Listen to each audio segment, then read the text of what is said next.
Bissimois, plusieurs rapports des experts de l'ONU confirment que la présence de l'armée rwandaise qui vous accompagne.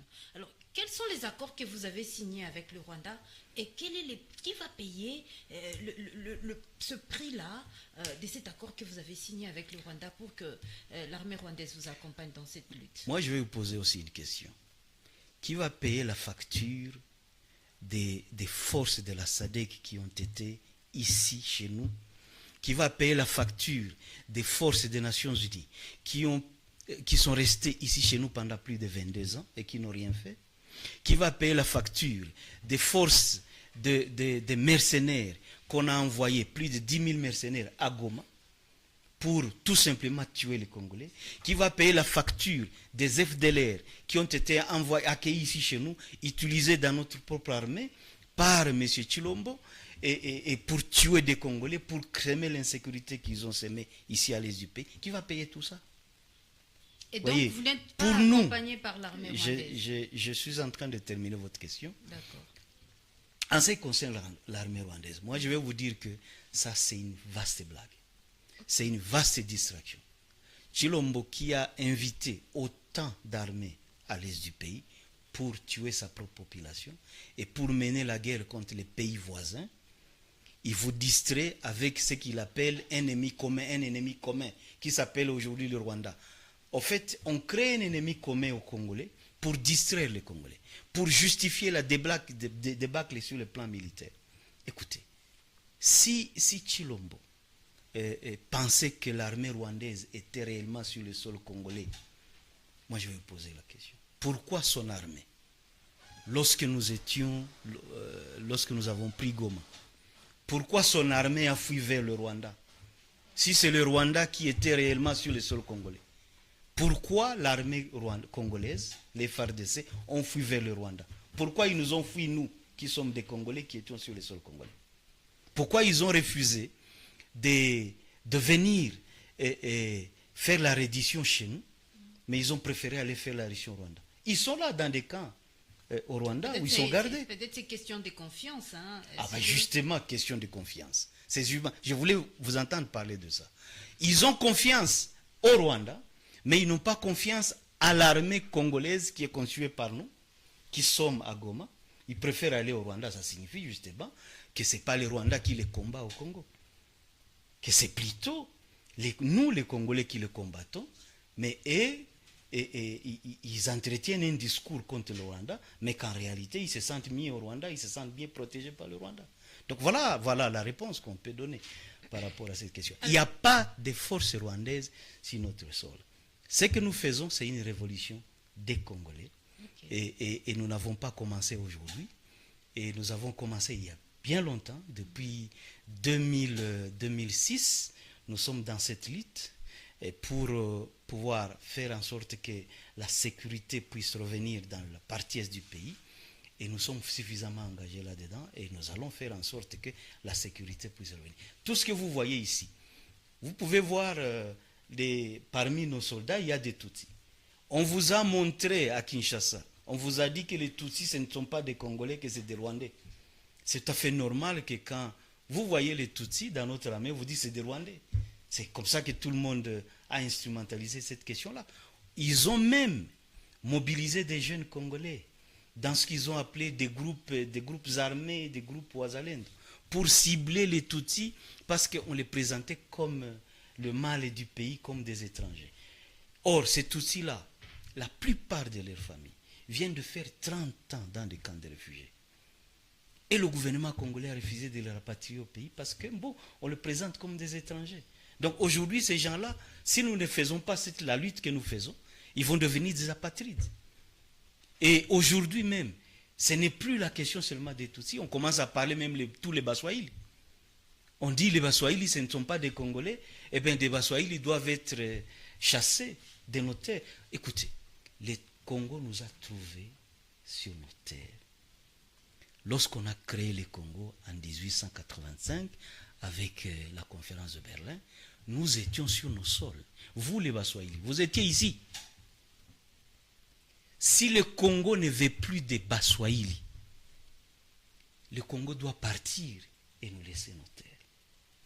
Si le Congo ne veut plus des Batutsi dans cet espace où ils étaient, le Congo doit partir et leur laisser leur terre.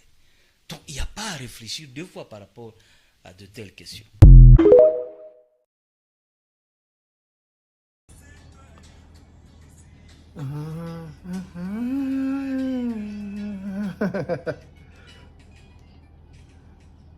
Mwiriwe uri neza, ndagarutse rwose niyo kongera kubaganiriza kuri amakuru acicikana mu karere rimwe na rimwe ateye amatsiko. Ibintu biri kwihuta cyane, nyuma yaho Kisekedi ubwo bwite na leta ye basohoye amatangazo ya buri munsi na nubwo munamenya mu by'ukuri uyobora kiriya gihugu ari we, umudepite arasohoka agafata icyemezo, umuminisitiri agasohoka agafata icyemezo, umuturage usanzwe akasohoka akagara kuri social media akavuga ibyemezo bigomba gufatwa, akabisobanura cyane kandi agasanga na leta ibigendeyemo irabyemeza. Na bimwe ndashaka kumva umuvandimwe Ruti yabikoze bakaganiro kuri The Future TV, ndashaka kubumvisha nyuma wenda ndaza kongera kudevelopa ikiganiro kuri mubaze mumve aka kantu. Bakunze ba The Future TV musanzwe mubizi ko kimwe mu bituma leta ya Congo irwanya yivuye inyuma M23 ibivuga ko ngo kimwe mu byo ishaka gukora ngo ni uguca mu Congo mu kabiri igakora leta ngo ya Kivu aribyo bita balkanisation.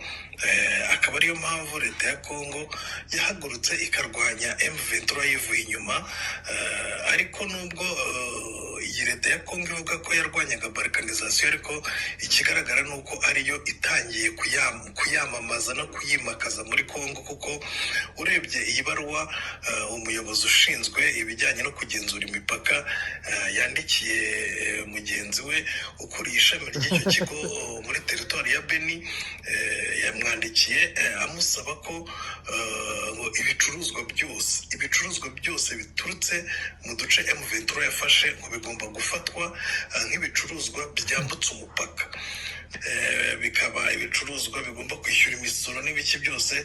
ngira ngo murumva ko iyo umuntu afashe umwanzuro nk'uwo nguwo akumva ko ibicuruzwa byose biturutse muri Goma, biturutse muri Bunagana, biturutse muri Bukavu n'ahandi n'uturere duce twose M23 yafashe na Gisenyi hongeraho kujya mu tundi duce twa Congo bikishyura imisoro bikamera nk'ibyambutse umupaka. No kuvuga ko leta ubwayo ya Congo yadekaraye ko uduce M23 yafashe twamaze kuba mu mahanga.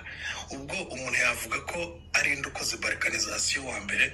Ukoze balkanisation n'indi ni leta ya Congo imaze kugaragaza ko uduce M23 yafashe twabaye mu mahanga, kugeza naho ivuga ko ibicuruzwa biturutsemo ngo bizajya byishyura imisoro bifatwa nk'ibyambutse umupaka. Rero ngira ngo bakunze ba The Future TV murabumva ko Congo ikomeje kwirasa mu kirenge, aho kugeza amagingo ya ngaya ariyo idekaraye balkanisation bwa mbere, kandi yitwaga ko ariyo iri kuyirwanya, yitwaga ko irwanya M23 kuko M23 ngo ishaka kubalkaniza Congo ikayicamo kabiri igakora leta ya Kivu. Ibi rero birashimangira ko Congo ubwayo ariyo yikoreye balkanisation mu gihugu cyayo. Ubwo rero ntizongere kuboroga ivuga ngo M23 irashaka gukora ngo igihugu cya Kivu. Leta ya Congo niyo imaze kubidekarara ishyiraho n'itangazo nk'iri ngiri. Ngira ngo murabyibone mujye mubona ukuri, kandi ukuri ni kwihishira.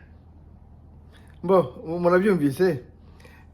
Icyo ndi bushimangira ngana uko gusa manyanga gatoya. Icyo ndi bushimangira ngaha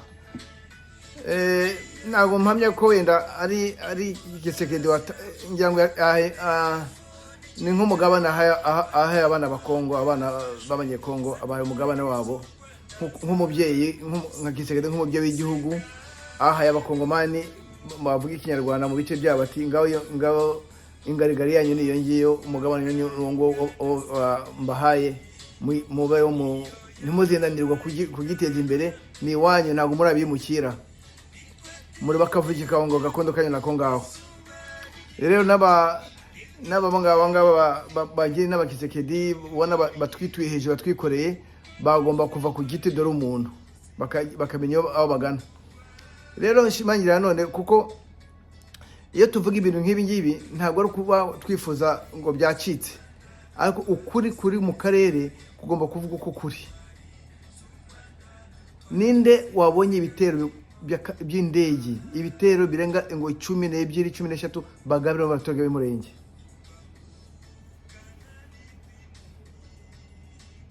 Iryo tangazo ryo kwisi abo bavuga ngo bahagurukiye u Rwanda, ntarwo murabona ko bafashe icyemezo yo kubuza Kongo gutera abaturage b'abanyamurenge. Ibi mu minsi ishize nakoze ikiganiro, umudamu ushinzwe uburenganzira bw'umuntu urwanya kurwanya jenoside mu karere yarabivuze, abitangaho amakuru avuga ko no mu Nations Unies yarabivuze ko arimo jenoside irimo gukorerwa abanyamurenge, irimo gukorerwa abatutsi bo muri Kongo. Ibyo yarabisobanuye. Inzego zacu z'u Rwanda zimaze imyaka zibisobanura. Abasaza ba kera mbere ya Perezida Kagame, Batabombeki, Banyerere, iyo babisobanuye buri munsi, babisobanura imyaka yose y'ubuzima bwabo. Nyerere bivuga cyangwa se Nyerere bivuga cyangwa se Mandela bivuga, ashize imyaka irenga 40 babivuze. Perezida Kagame yaratagera ku buyobozi mu gihugu. Ibyo ba Mandela barwanyije, Tabombeki nawe akabihagurukira, ubu nibyo bashinja u Rwanda. Mu gihe u Rwanda rugomba kwerekana ko abo baturage ba Kongo niyo bashaka kubirukana, babirukana ubutaka bwabo nk'ibyo Kisekedi yakoze. Abahagurukiye kuvuga u Rwanda arabanamo kuvuga ngo n'amabuye ngo kuvuga amabuye y'agaciro ngo ariyo shiraniro, ngo ariyo amahanga yifuza muri Kongo. Mbona nabwo ari ugupfobya iki kibazo. Nubwo isi yose ishingiye ku nyungu, ariko mugomba kuvuga ko hari n'abatotezwa bagambiriye kumarwaho, kwicwa. Abatutsi bakoresheje jenoside mu Rwanda n'intera hamwe, isi yose ntiyari ihari se? None se izo ntera zica abatutsi bakoresheje jenoside ari amabuye bakurikiranagaho? Ubwicanyi buvuga ko buri n'inyungu ivuga ko iri. Rero kuhoza ijisho kuza ku mabuye y'agaciro ariyo bituma abantu bicwa, ntabwo ari byo. Biba ari gupfobya iyo jenoside yo gukorerwa abatutsi muri Kongo. Habe mu bushishozi ibi bintu abantu babyumve neza. Hanyuma mwumve ritotezwa u Rwanda n'aya mahanga. Biravuga iki rero? Kuko u Rwanda nirwo rwonyine mu karere ruzi uburemere bwa jenoside. Kuko u Rwanda ruhoza ijambo muri aba banyamahanga, bakabaduhoza ku bitugu, nuko tubahozaho igitutu cyo guhagarika, yo guhagurukira, yo gufasha abari mu kaga, kutabara abari mu kaga. Niba batabishoboye, ababishoboye babikore. Abo babishoboye rero sibo ba nyiri ikibazo. Mu minsi ishize, mu cyumweru gishize, nakoze ikiganiro kuri cya kigarasha kitwa yaba Ntagara, yaba na Rudasingwa, Theogene Rudasingwa, bavuga kuri makanika. Ndaza kumvisha umusirikare umwe muri wo w'umurenge usobanura uko byagenze. Ibitwara n'ibisobanuro bihagije. Ariko abantu bemeye kuba abashinyaguzi, bemeye kuba uroho ya gitindi igambanira, bashimishwa n'impfu z'abandi. Umugabo yatutse undi ngo uragapfa, undi ati nzagaye mwinkurikira. Abanyamurenge ziriya mpfu no kwicwa bayimaze mu myaka irenga 50 kuva independence yabaho. Muri mwebwe muri hano, yaba Ntagara, yaba Rudasingwa, muzi intambara ya Murere. Iyo ntambara Murere, u Rwanda cyangwa inkotanyi zari ziriho. iryo totezo kuva kijyagiye n'uburi gihari, ariko ikigaragara ubu ngubu bigeze ku iherezo. Bari abahungu bitwirwaneho bamaze guhuza n'abavandimwe babo, uvuga ngo abahigwaga bombi bihuje kugira ngo bashe kwirengera. Ntibazapfira gushira rero. Ndaza gushira nyuma y'ikiganiro cyane, ndaza gushira audio yabo muze kwiyumva mukurikire. Umusirikare muri M23 akomoka ku Banyamurenge yakoze ikiganiro kirimo ku radio imwe y'umudamu w'Umunyamurenge, nawe asobanura urupfu rw'amakaniko rwagenze. Sindusubiyemo kuko ari ibintu ishaka, ariko ni mu buryo gusobanura mu by'ukuri izi mpfu zirimo kubera muri Kongo n'ubwicanyi bushobora kwitwa genocide nk'uko byasobanuwe n'abandi bahanga. Kuba rero none igitutu bahekesheje u Rwanda ibibazo byose biri muri Kongo, nayo mahanga nyine ahonga responsibility, ariko njye ntabwo byita ko ingo z'amabuye. Oya, ni irindi jisho batureba, kuko nitwe twahagaritse genocide yakorewe abatutsi mu Rwanda, kandi n'abatutsi barimo gutotezwa muri Kongo tufitemo uruhare yo kubarengera no kubavugira no kubatabara, niba ngombwa tuzanabatabara, ariko no kubivuga kubatabariza nabyo ni inkuru ikomeye cyane mu miryango izo mpuzamahanga tubana nazo, dukorana nazo, kuko turacyari ku isi, tugomba gukorana nabo, tugomba gukorana. Ni ibyo ngibyo nashaka kubabwira, sindi butinde, ariko ndagira ngo nongeye nibutse YouTube ari mu Rwanda arimo kogeza ngo byacitse, ngo ibihano byaguriye u Rwanda, ibihano mutuze. Niba mutafite umutima wo gukunda igihugu, ubwo nuko mwahisemo mutyo, kuko izo mfashanyo badukangisha cyangwa izo nkunga badukangisha cyangwa ubwo butwerera badukangisha biri ntabwo baza bidusangisha mu matente, mu mahema badusenyeye igihugu. Nibaza bidusangisha mu buhungiro aho tuza twahunze.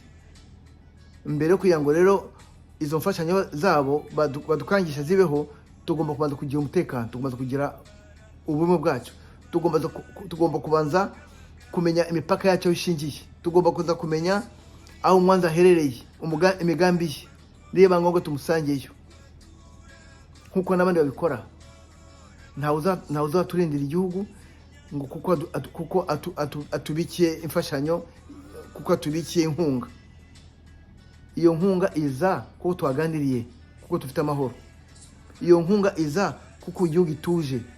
Umuturarwanda iyo nkunga arayikeneye kuko yaryamye agasinzira. Ukuri nuko nguko.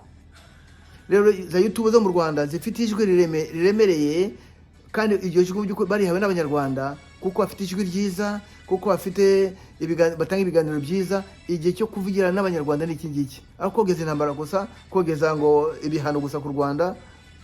Ntugire nawe uruhare utanga muri ibyo icyo wagunye kuvuga, ukavuga uti ibi bihano birafatirwa iki, nawe ukagira uruhare rwo mu gusobanura. Se data wanjye, niba koko uri ukora nka professionalisme yawe y'itangazamakuru, urakora nka professional, none ukavuga ngo ndabamagaze hagati aho ngaho, mu gihe ureba abarundi baraduhagurukiye, abakongomani uko bangana baraduhagurukiye, abapawa bari hanze hangana n'ibigarasha baraduhagurukiye. Nawe rero uri mu gihugu, urakoresha internet, urarya mugasinzira neza cyane, ntaguzi abana barare ku mipaka y'igihugu uko bararwa nambi, kugira ngo usinzire bene akageni ubone ni internet, ariko ukakoresha iyo internet ku nyungu zawe zitareba n'inyungu z'igihugu. Ntabwo ari byo. Nabivuze mu kanya mu kiganiro nakoze, nzagisora cyangwa cyo ndakiginda gisora mbere, kugira ngo nibura tuonge tubagira inama, mugarukire ibi bihe. Ntabwo ari ibi byo kurarama ngo nibindeba bifite abandi barebe. Turi mu bihe bidasanzwe, ibyo bidasanzwe biratureba twese Abanyarwanda, kugira ngo duhagurukire tumenye ko igihugu cyacu cyadukeneye birenze n'ikindi gihe cyose. Kandi ndabizeza mu bushobozi bwanjye, ibi tuzabivamo neza cyane, tuzabivamo neza cyane. Ni ikibazo kigiye gusa, kandi ntabwo ari kirekire. ibyo bavuga bazabivuga biracyaza, ni byinshi biracyaza, ariko nta n'umwe uzatunyeganyeza, nta n'umwe uzatubwira ku mupaka. bahamane inkunga yabo, ubwo bufatanye mpuzamahanga babuhamane, tuzabaho ku bushobozi bwacu ariko dufite amahoro.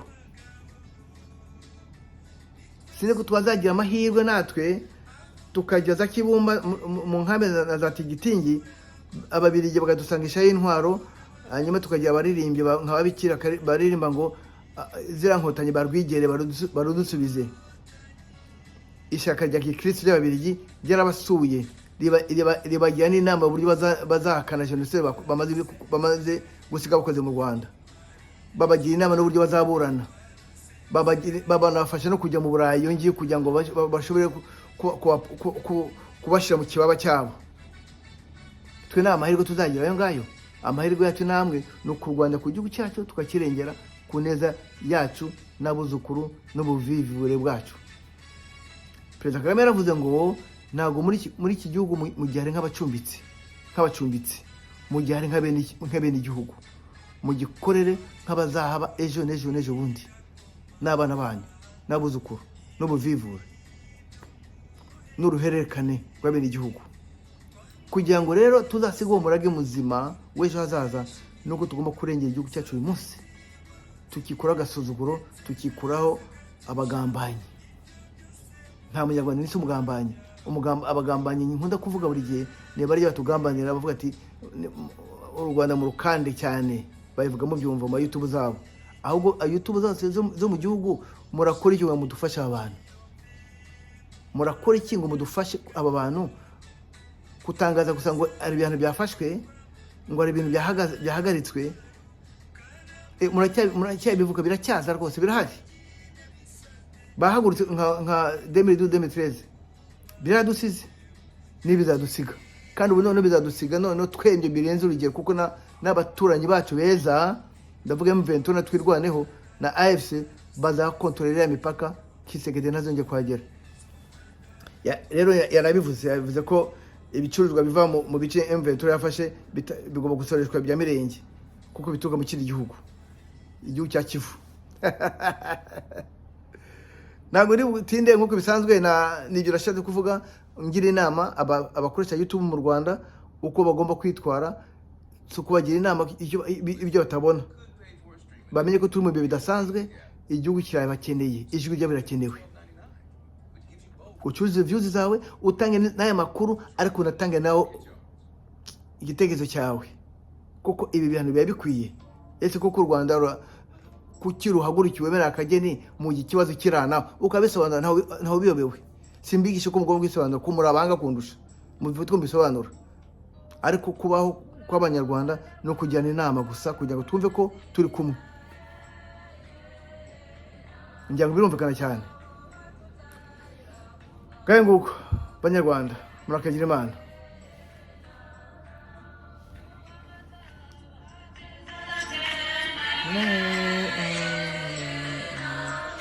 Bakunze ba The Future TV, musanzwe mubizi ko kimwe mu bituma leta ya Kongo irwanya yivuye inyuma M23, ibivuga ko ngo kimwe mu byo ishaka gukora ngo ni uguca mu Kongo mo kabiri, igakora leta ngo ya Kivu, aribyo bita balkanization. Akaba ariyo mpamvu leta ya Kongo yahagurutse ikarwanya M23 yivuye inyuma.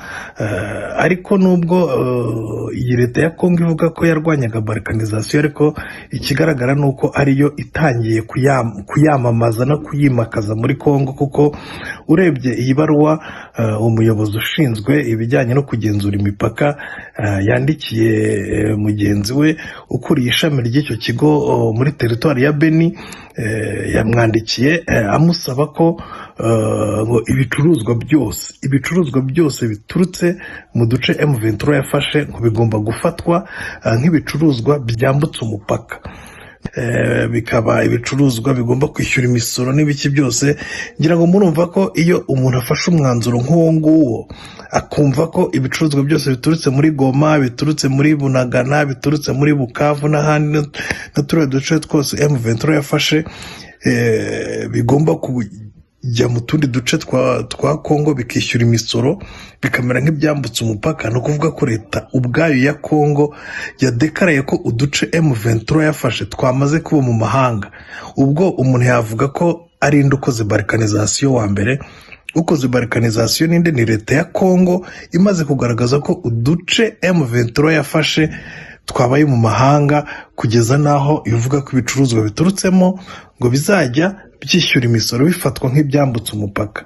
Rero ngira ngo bakunzi ba The Future TV murabumva ko Kongo ikomeje kwirasa mu kirenge, aho kugeza amagingo ya ngaya ariyo idekaraye balkanization bwa mbere, kandi yitwaga ko ariyo iri kuyirwanya, yitwaga ko irwanya M23 kuko M23 ngo ishaka kubalkaniza Kongo ikayicamo kabiri igakora leta ya Kivu. Ibi rero birashimangira ko Kongo ubwayo ariyo yikoreye balkanization mu gihugu cyayo. Ubwo rero ntizongere kuboroga ivuga ngo M23 irashaka gukora ngo igihugu cya Kivu, kuko leta ya Kongo niyo imaze kubidekarara ishyiraho n'itangazo nk'iri ngiri. Kugira ngo murabyiboneye mujye mubona ukuri, kandi ukuri ntikuhishira.